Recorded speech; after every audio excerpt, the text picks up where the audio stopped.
maanta waxaan halkan u joognaa soo xiritaanka tababarka muddada 3 maalmood ee u soconayay saxafiyiinta ka howlgala magaalada Jowhar ee isugu jira gabdhaha wariyaasha ee waliba maamulka idaacadaha ka dhisan magaalada Jowhar ee caasimadda dowlad goboleedka Hirshabelle. tababarkaas oo ku saabsanaa sinaanta shaqada ragga iyo dumarka dhinaca warbaahinta. runtii waxaan rabaa marka hore inaan u mahadceliyo ururka gabdhaha saxafiyiinta Soomaaliyeed markaas na soo gaarsiiyay tababarkan noociisa ah isla markaana ay ka faa'iideysteen tiro wariyaal ah oo ku sugan magaalada Jowhar ee caasimadda Hirshabelle. tababarkaas runtii aan dhihi karno waa mid runtii waxtar u leh wariyaasha magaalada Jowhar gaar ahaan dhiirigelin u noqon kara gabdhaha saxafiyiinta ah ee ka howlgala magaalada Jowhar ee caasimadda dowlad goboleedka Hirshabelle.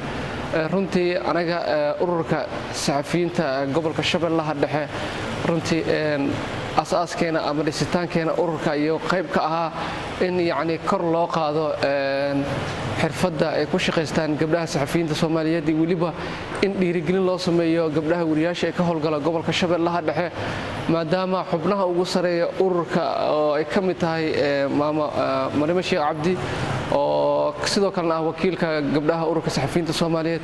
runtii haddii aan nahay ururka saxafiyiinta gobolka Shabeellaha Dhexe farxad weyn waxay noo ah tababarkan ayna soo gaarsiiyeen ururka gabdhaha saxafiyiinta Soomaaliyeed SWJO.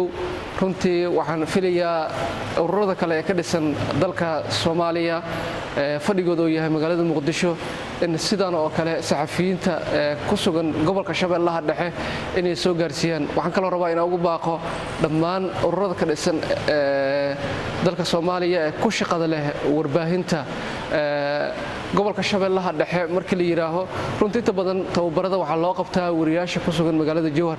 sidoo kale waxaa jirto magaalada Balcad oo gobolka Shabeellaha Dhexe ka mid ah in ayagana ay ku sugan yihiin tiro wariyaal ah.